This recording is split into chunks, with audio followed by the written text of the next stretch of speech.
Poxa, emergente é tudo aquilo que ainda está em crescimento, seja porque a tecnologia é nova ou porque ela não achou seu público ainda. Serviço que ela procura. Diferenciado, Como vocês criaram? Mas vamos começar pela fácil.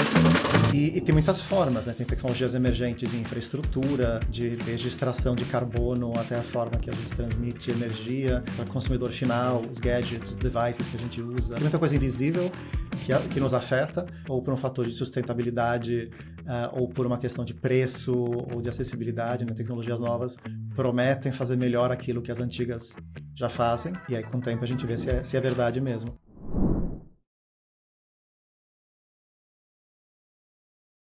Bem-vindos a mais um Stormia Talks, o seu podcast de inovação aqui da Seguros Unimed. Hoje, no formato diferente, a gente trouxe um convidado internacional, Michel Zappa, diretamente de Porto, em Portugal. E para conversar com ele, está aqui comigo Fábio Nogue. Olá, pessoal. Ansioso aí por trabalhar esse tema de futurismo. É futurismo, certo? Futurismo, exatamente. Gabi Doro aqui com a gente também. Oi, pessoal, mais uma vez, um prazer estar aqui nessa mesa. E quem está do outro lado da linha, lá diretamente de Portugal, Michel Zappa, que é designer de informação, futurista, fundador da Envisioning, que é um instituto de pesquisa sobre tecnologias emergentes.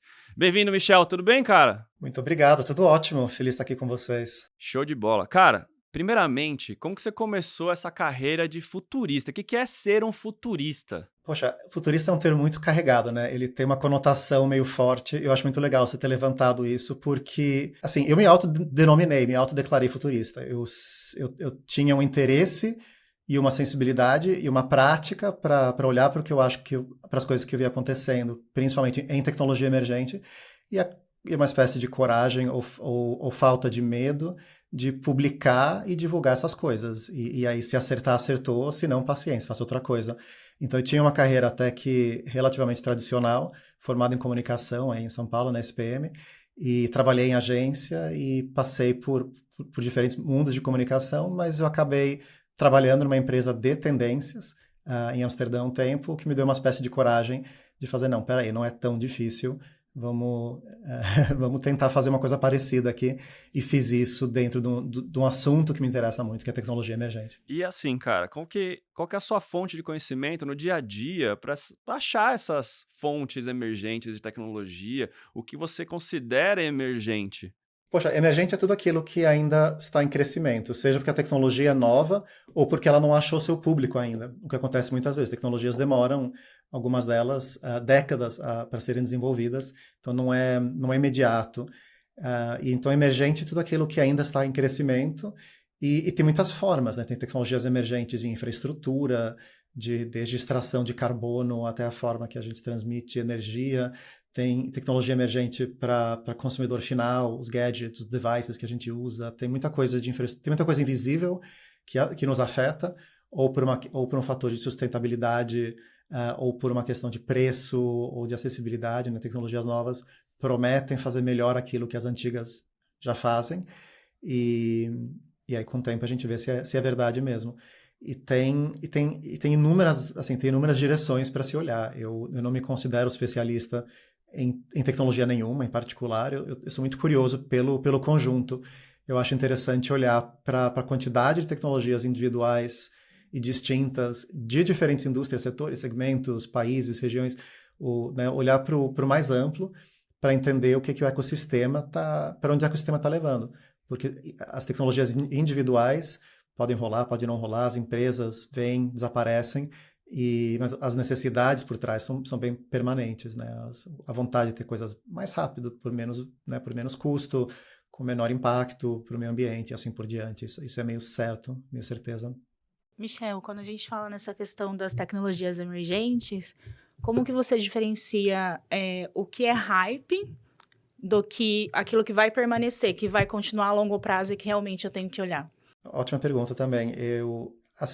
Tudo aquilo que atende uma necessidade que muitas pessoas compartilham tende a ser perene, porque se a tecnologia cumpre com sua promessa, toda tecnologia tem uma promessa, promete fazer tal coisa para tais pessoas. Muitas vezes ela tem também impactos fora dessa promessa, seja pelo modelo de negócio por trás, seja pelo estado ou entidade que ganha alguma coisa quando a gente usa aquela tecnologia, né? Nenhuma tecnologia é neutra. Mas entendendo esse impacto, ou melhor, sabendo olhar para esse tipo de impacto, ela está atendendo uma necessidade real, ou ela é uma tecnologia que tem entidades com vontade de que ela seja bem-sucedida e popular, sem que isso faça alguma coisa de melhoria. Vide metaverso, vide cripto, são tecnologias absolutamente vazias. Eu tenho até ficado muito quieto nos últimos anos, esperando essa onda passar, porque é difícil criticar sem embasamento, mas tem coisa para que eu olhe e falo, não, isso não... talvez seja um discernimento pessoal, talvez seja por ter gasto essas 10 mil horas, 20 mil horas prestando atenção nisso, lendo, assistindo, acompanhando vídeo de lançamento, de tudo que você consegue imaginar, né, de estar exposto a esse ecossistema, cria essa sensibilidade. Mas tem muita tecnologia que não atende problema nenhum. Ela atende o problema de vender para trouxa, para a próxima pessoa, né? Tem muita tecnologia que serve quase como pirâmide, né? De esquema de pirâmide, Ponzi esquema, assim. E cripto é um ótimo exemplo disso. Tem meia dúzia de aplicações reais, incríveis, e acho que elas aconteceram, né? Elas estão lá, mas o aspecto especulativo por cima, eu acho muito, muito vazio, muito, muito curto prazo, e não engana ninguém. A diferença de IA generativa, que todo mundo agora tem um GPT no bolso e usa para o que quiser para criar ideia, para refinar texto, para escrever carta para os filhos, para os pais, sei lá, qualquer coisa, as pessoas, né, já têm uso. Diferente de outras áreas de tecnologia que tinha muita promessa e pouca entrega. Agora, para a sua pergunta, como ter esse discernimento, acho que volta sempre ela está atendendo uma necessidade real. Ela faz isso melhor do que as outras tecnologias. As IA generativas, com certeza. Metaverso ainda está para ser provado, tem muita definição, tem muito aspecto, tem muita tecnologia saindo ainda, e talvez as pessoas queiram vestir óculos por horas e horas durante seus dias, mas outras áreas como cripto eu acho que assim, a onda já passou e as utilidades reais permanecem, mas o lado especulativo de ganhar dinheiro a custa dos outros já mudou bastante.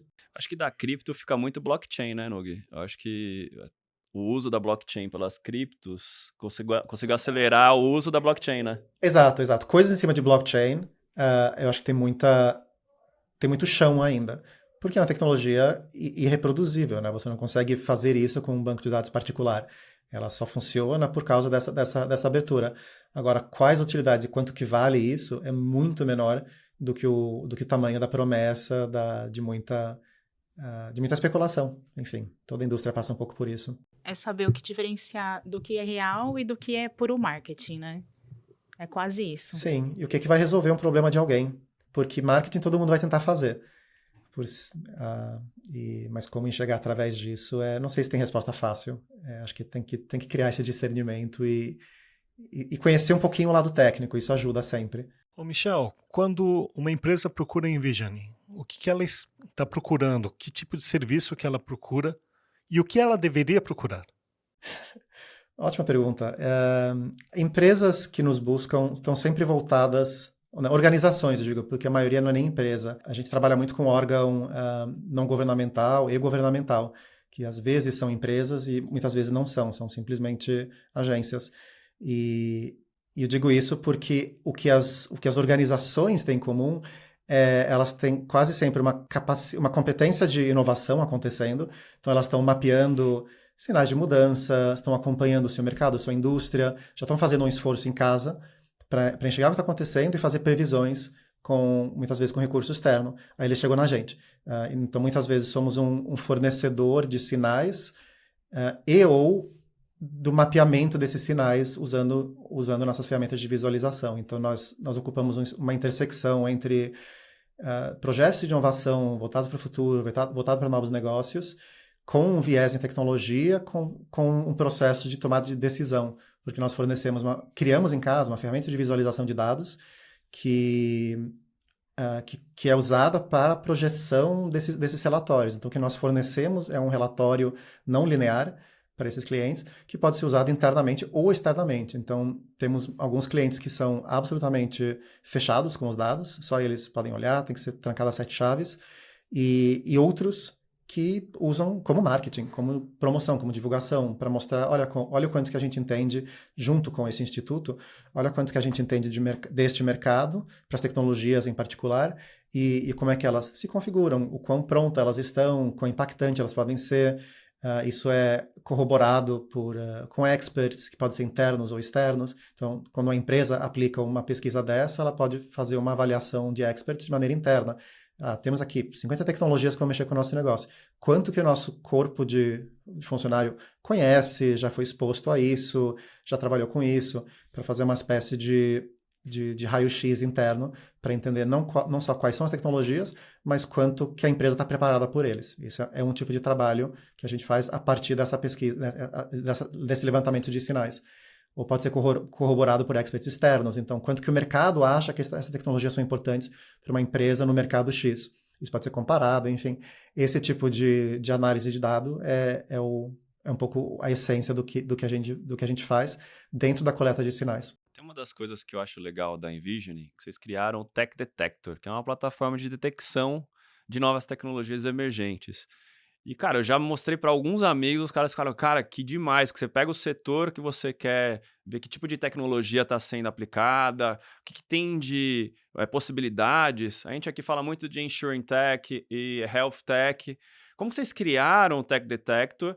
E falando de Health e Insurance, o que você está vendo de tecnologia? Poxa, 2 perguntas, uma fácil, outra bem menos. Mas vamos começar pela fácil, que é como é que isso foi criado. A gente trabalha...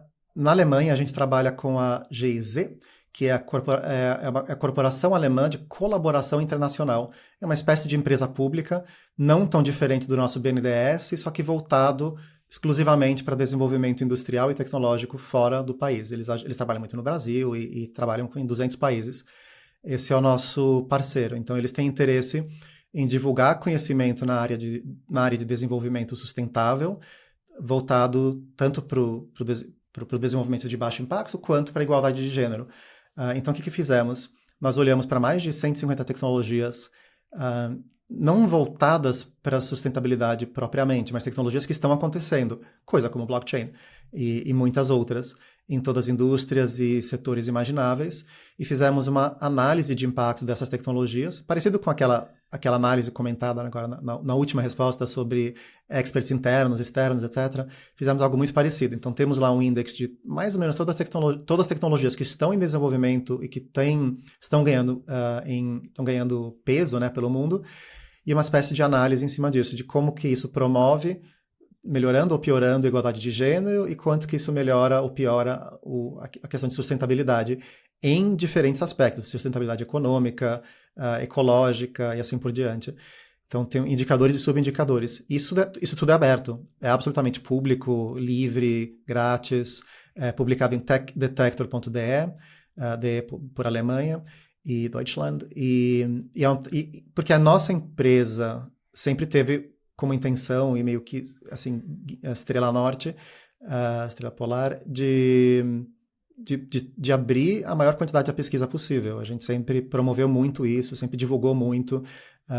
Quanto mais pode ser publicado e divulgado, melhor. E, como eu disse, alguns clientes pensam iguais, outros não podem, e por motivos internos tratam a pesquisa como exclusiva, e está ótimo. Mas esse projeto com o Tech Detector é público, é livre, é aberto, exatamente para estimular esse tipo de conversa sobre esse tipo de conhecimento. E trabalhamos juntos tanto para promoção quanto utilização dessa base de conhecimento. E essa foi a parte fácil. A parte difícil é responder a pergunta sobre saúde e seguros. E insurance e seguros. Assim, a resposta fácil para isso a resposta mais assim na ponta da língua é o uso explosivo de dados. Uso assim de todas as maneiras, ou nós mesmos utilizando nossos sensores e compartilharmos esses resultados com nossas seguradoras e nossos profissionais de medicina, os nossos médicos, proativamente ou não, ou em forma de desconto. Assim, eu sei que fala-se muito disso há muito tempo. Algumas pessoas optam por usar esses sinais para tomar conta deles mesmos, outros querem compartilhar esses sinais com outras pessoas especializadas, profissionais, para que eles decidam o que fazer em termos de saúde. Mas, assim, isso não é minha especialização. Tem muitíssima gente muito mais qualificada Eu só vejo esse lado de dados como algo irreversível, porque muitos de nós carregamos esses sensores, vai ter cada vez mais sensores, e isso tem um impacto direto sobre sobre o nosso risco e sobre a nossa saúde. Ô Michel, fiquei curioso aí, como que você tem uma equipe, né, de pessoas que trabalham contigo, como que se forma um futurista? Ou mesmo, né, que eu não queira ser um futurista, mas como que eu posso exercer e melhorar essa competência no dia a dia? Legal. Assim, tem alguns lados, da forma que nós fazemos, tem alguns lados bastante distintos. Tem um lado que tem um conhecimento técnico amplo, porém bastante profundo, então você tem que ser generalista e ter um grau de abstração sobre tecnologias e conseguir fazer um pouco esse discernimento tecnicamente, entre o que é uma falsa promessa, alguma coisa hypada, alguma coisa que claramente tem interesses outros por trás, versus o que é a tecnologia aplicada, né? E o quanto disso que é real. Ter esse discernimento, eu acho que não é preciso ser engenheira, não é isso.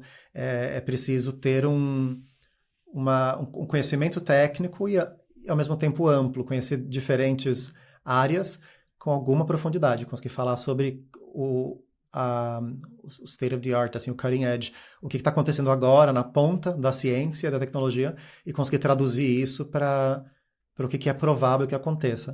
Isso é um lado.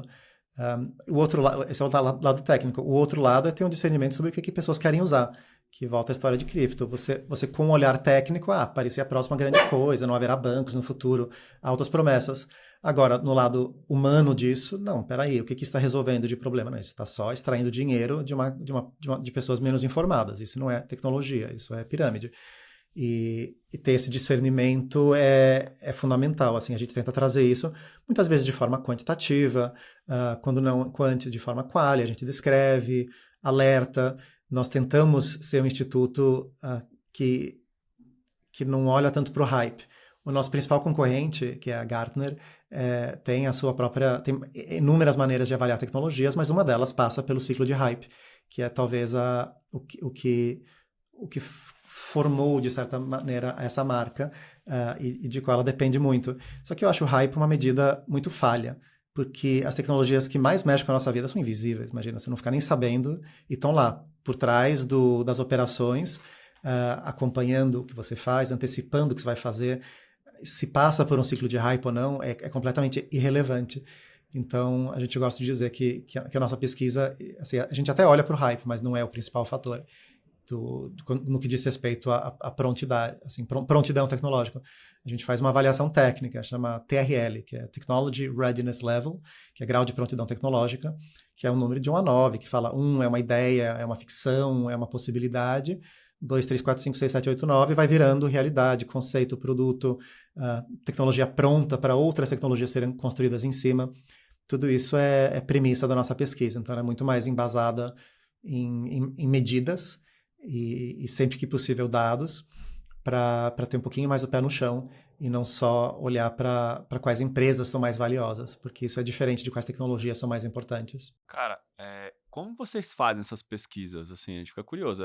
Pesquisa na internet, vocês vão para laboratórios, viajam pelo mundo, vão nos centros de tecnologia. Como que vocês vão atrás dessas tecnologias emergentes? Poxa, é 90%, talvez 80%, mas mais para 90% desk research. 90% você faz de onde você está. Porque você está seguindo as fontes certas, você tem você gasta essas 10 mil horas, ou 1.000 horas que seja, aprendendo o que é ruído, o que é sinal, e você aprende quais fontes acompanhar e ir atrás. Elas vão te responder a pergunta do que está rolando em algumas áreas. Outras áreas são muito mais técnicas, são muito mais herméticas, você tem menos acesso, mas você aprende onde tem indicadores do que está rolando lá. Mas a nossa especialização, por exemplo, não é em bioquímica, não é em defesa. Tem empresas muito mais especializadas nisso. A gente tem um olhar de alto nível do que acontece de open source, né? de fonte aberta em pesquisa. Ou seja, você consegue olhar para patentes, você consegue olhar para publicações. Nós temos esses canais bastante mapeados, né? Porque fazemos isso há mais de década. Mas no final das contas, 90%, né, a vasta maioria é desk. os 10, 20% que sobram, tem entrevista com experts, tem observação, tem uso, você tem que usar. Eu acho muito difícil não se interessar por tecnologia e trabalhar no meio. Você tem que estar disposto, eu talvez falando por mim, extrapolando um pouco, mas eu sei que nossos outros pesquisadores têm esse perfil muitas vezes, de querer usar, querer testar, querer ser beta, alfa, querer experimentar uma ferramenta que, poxa, não está funcionando, mas eu vou fazer funcionar.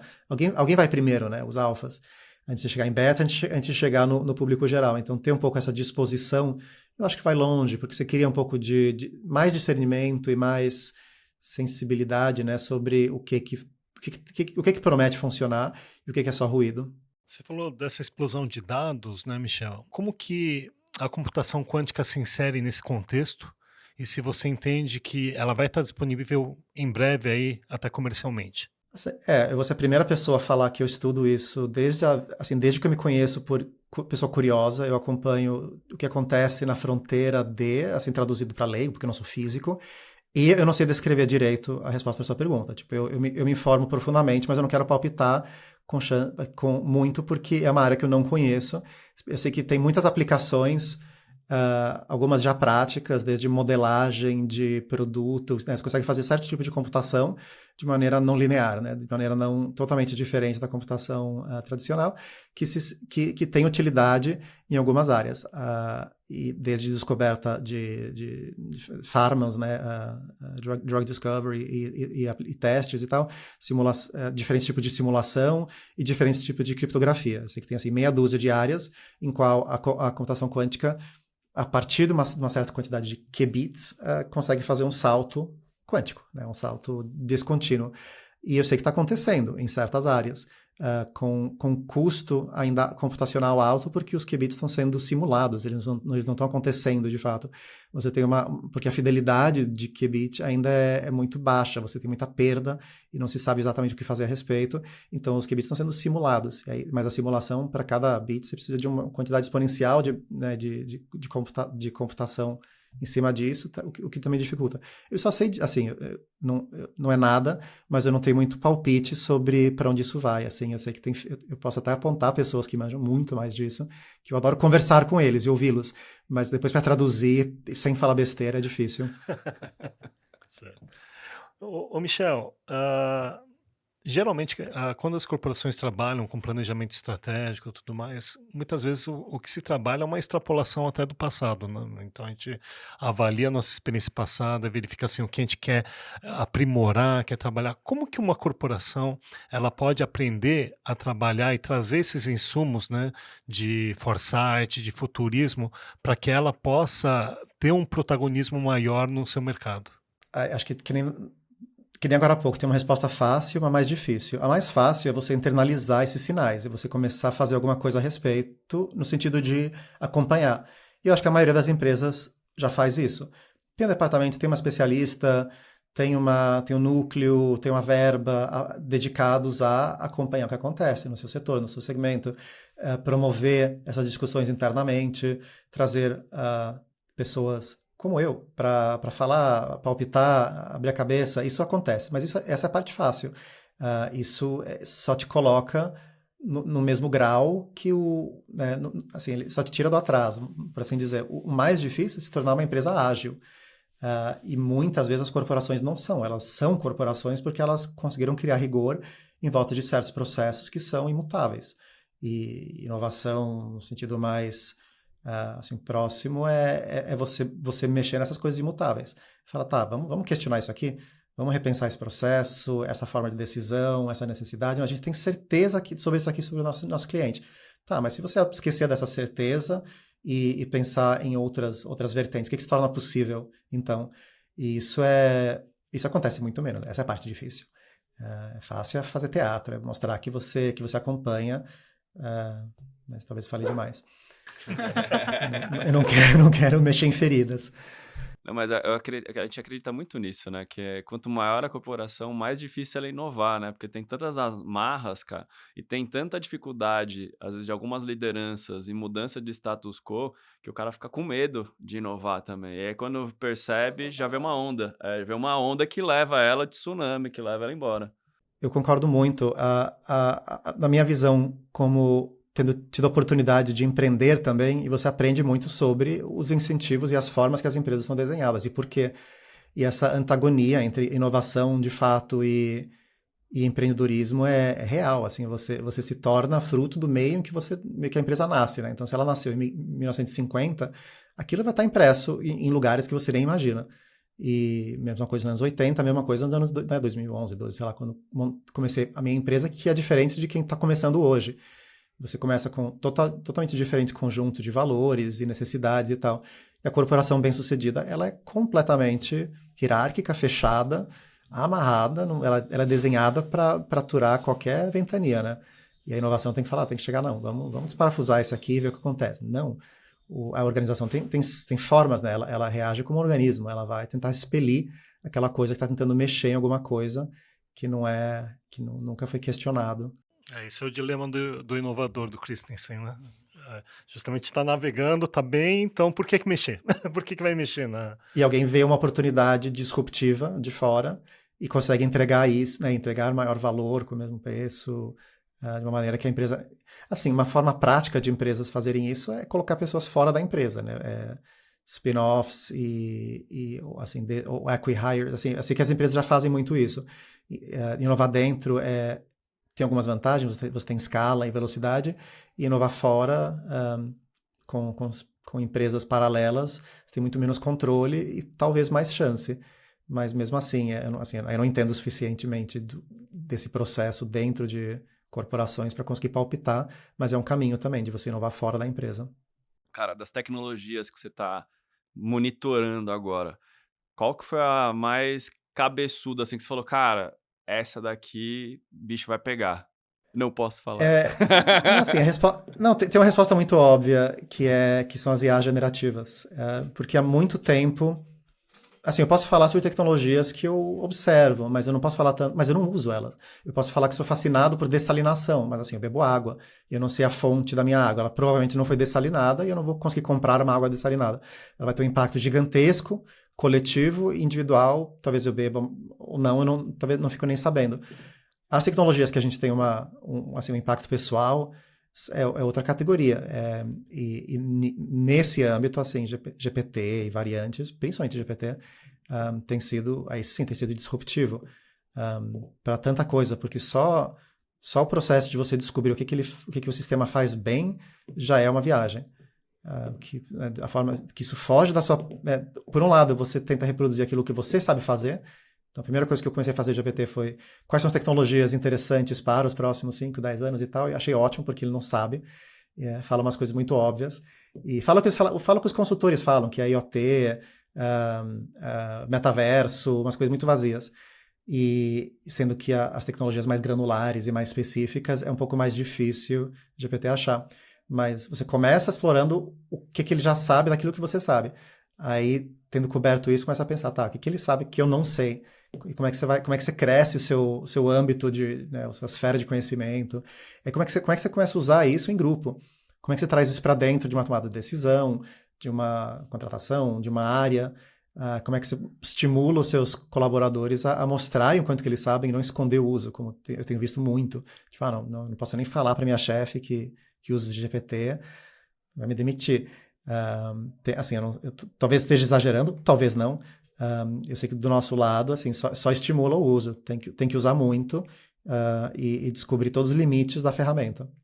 Você acha que das tecnologias que surgiram nos últimos anos, essa é a mais disruptiva? Na esfera pessoal, tem sido, sem sombra de dúvida.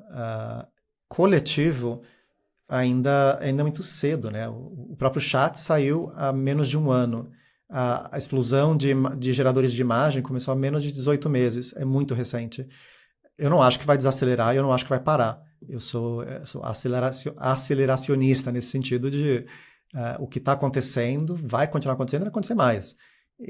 Agora, se isso vai mexer com outras indústrias, é muito cedo. Porque eu acho que quem é criativo hoje já incorporou a ferramenta no seu fluxo de trabalho. É muito fútil resistir, assim, remar contra. Você tem que saber usar, você tem que estar do lado... As empresas têm que estar do lado certo da lei e da ética, e eu acho que a maioria está fazendo isso.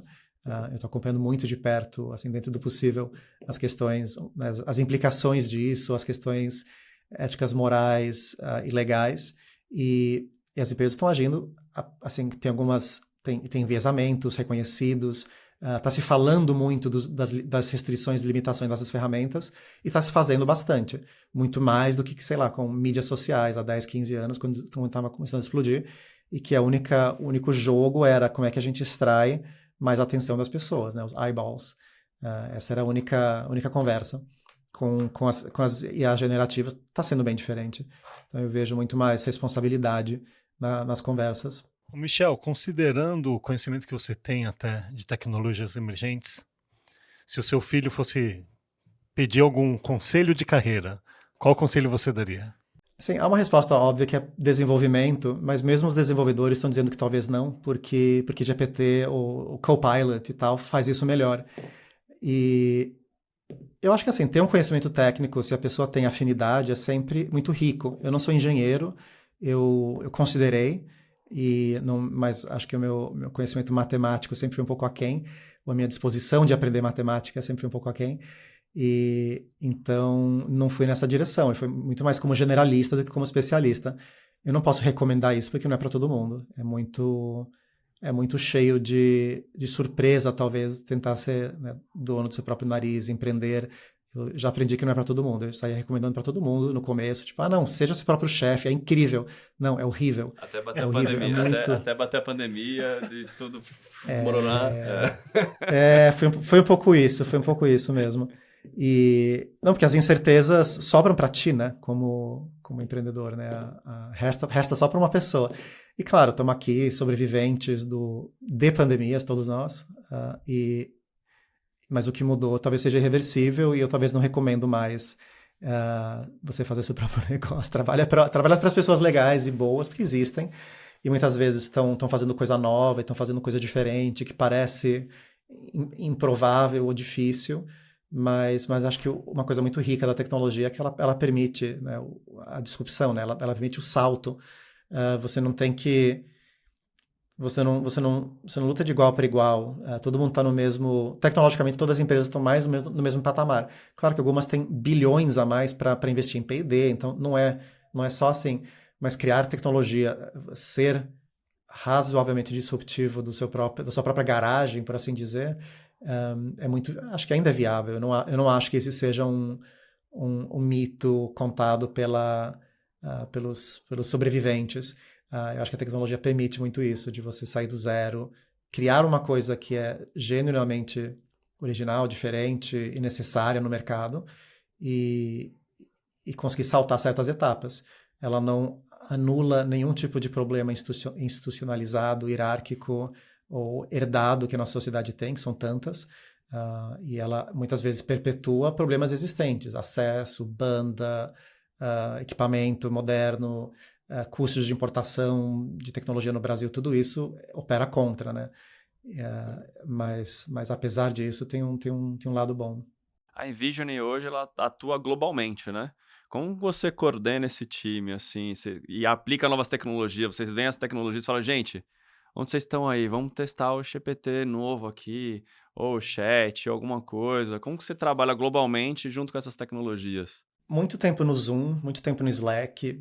Mesmo antes da pandemia, éramos uma equipe remota. A empresa existe há 10, 12 anos e nunca teve escritório. Já teve conversa de ter escritório, mas não terá. Agora, assim, depois disso, não tem muita volta. E somos uma empresa pequena. Assim, o nosso maior tamanho foi uma dúzia de pessoas. Hoje estamos em metade disso, mais ou menos. Então, são poucas pessoas que tentam estar altamente coordenadas. Às vezes é difícil coordenar muitas pessoas. Eu sempre pensava que com mais gente a empresa faria mais. Eu descobri que o oposto é verdade. E passamos por alguns processos de aprendizado coletivo, de parar de apostar em certas coisas e pessoas apostarem no projeto. E hoje estamos muito mais enxutos, pouca gente envolvida. E o mais difícil é consolidar a visão da empresa com as necessidades e as vontades dos clientes. Porque fazemos bastante coisa, nós entregamos um serviço hoje em dia que tem um lado customizado alto, tem uma consultoria forte em qual nós instruímos clientes a pensar a disposição gráfica de dados, né, essa integração entre pesquisa e visualização. A gente fornece esse tipo de consultoria, né, com todo tipo de cliente. Agora, a forma que isso é feito sempre foi remota e todo mundo na equipe tem um interesse no assunto. Eu acho que isso une. Tem uma curiosidade pessoal, nem todo mundo exerce essas tecnologias ou cria tecnologias, mas tem sempre esse lado. A gente sempre foi muito de vamos criar tecnologia internamente e ver onde dá. Então, as ferramentas de visualização foram fruto disso. Quando nenhum cliente pediu, nós decidimos fazer uma ferramenta interativa de visualização. A gente tinha essa conversa com o meu sócio desde 2011, 12, quando a gente se conheceu, a gente falava disso, para então começar a fazer em 2014 e 15, quando a tecnologia web estava um pouco mais madura. Hoje temos, assim, tecnicamente o melhor radar do mercado em termos de apresentação e de estrutura, porque nós estamos há uma década investindo nisso. A nossa pesquisa é muito mais comparável com o mercado, de igual para igual, só que a nossa ferramenta de visualização, eu não tenho vergonha nenhuma em dizer que é a melhor, assim, tecnicamente, porque a gente não para de investir nela. E a gente adotou muita tecnologia nova de acessibilidade, funcionar em qualquer tipo de dispositivo, responsividade, tudo isso que alguns deixam para depois, a gente foi fazendo, e hoje tecnicamente está muito redondo. E temos explorado, claro, a IA generativa como outra frente de criação em casa. Então, temos uma ferramenta, a gente pilotou rápido uma ferramenta no meio deste ano, uma ferramenta de exercer oficinas virtuais com inteligência de GPT incorporada. Então, criamos uma interfacezinha em que a pessoa interage só com post-its virtuais, notinhas coloridas virtuais na tela, escreve, o que ela escreve vira uma variável dentro de uma prompt e o sistema depois devolve a resposta do prompt como notinhas também, notinhas virtuais, a pessoa escolhe entre elas. Então a gente permite toda uma lógica de criatividade pré-estruturado, assim, quais são as perguntas e as opções possíveis. Assim, eu acredito muito em aumentar a nossa criatividade com inteligência de todos os tipos. Assim, a substituição é uma história, tem outras histórias, e as mais interessantes são sobre aumentar, enriquecer, fortalecer. As ferramentas que a gente cria se baseiam muito nisso. Elas não são sobre substituir, vamos automatizar a inovação, aqui apertar um botão aqui te falar qual coisa nova você vai fazer. Não, a gente vai usar o melhor da inteligência das pessoas, das organizações, com as melhores ferramentas. Não vamos perder tempo colocando sua API na chave da ferramenta. Tipo, a gente construímos uma interface que seja exatamente fácil e ágil para quem não é especialista no técnico, mas que quer usar a inteligência dessas ferramentas de uma maneira estruturada, organizada e guiada, o que está sendo muito rico como experiência. E a gente acredita muito nisso, de sempre aumentar, nunca substituir. Show, cara. Considerações finais, Nogue? Acho que fica muito claro, né, até pela fala do Michel, acho que esse olhar, né, para o futuro, ele permite a gente lidar melhor com a incerteza, que é uma das grandes dificuldades do mundo de hoje, né? O nível de incerteza é muito grande. Então a gente consegue mapear melhores oportunidades, identificar ameaças e assim, tanto as corporações quanto as pessoas, os profissionais também podem se preparar melhor para lidar com essa incerteza. Gabi? E complementando isso que o Nogue falou, acho que hoje é muito difícil de distinguir, né? O que é tendência e o que é o puro marketing ali que veio para ser uma hype e ir embora. Então, acho que esse bate-papo ajudou a abrir bastante a mente. Foi muito legal. Michel, considerações para a gente finalizar aqui? Eu adorei a linha de conversa, eu adoro falar sobre essas coisas, assim, eu tenho o privilégio ou a sorte tremenda de poder passar os dias falando dessas coisas. Nem parece trabalho às vezes, mas é fruto de muita curiosidade, assim, eu acho super legal quando essa conversa acontece em outros lugares, porque eu estou acostumado a ser entre as únicas pessoas que se interessam por esse tipo de questão e, por bem ou por mal, essas questões se espalham, assim, cada vez mais a gente tem que pensar nas consequências delas, então acho muito rico. Adorei a conversa, adorei a organização de vocês, foi muito legal, obrigado. Valeu, Michel, obrigado pelo seu tempo. Você que gostou desse episódio, deixa seu like aqui, deixa seu comentário, compartilha com seus amigos, quer saber mais sobre futurismo, seja um futurista, entra no techdetector.de, Vou deixar o link aqui para você, que é fantástica a plataforma. Eu sou apaixonado pela plataforma, já falei pro Michel. Cara, é referência mesmo, cara. Ele não tá mentindo. Noga, você vai ver depois, você vai falar, cara, surreal. Até a próxima.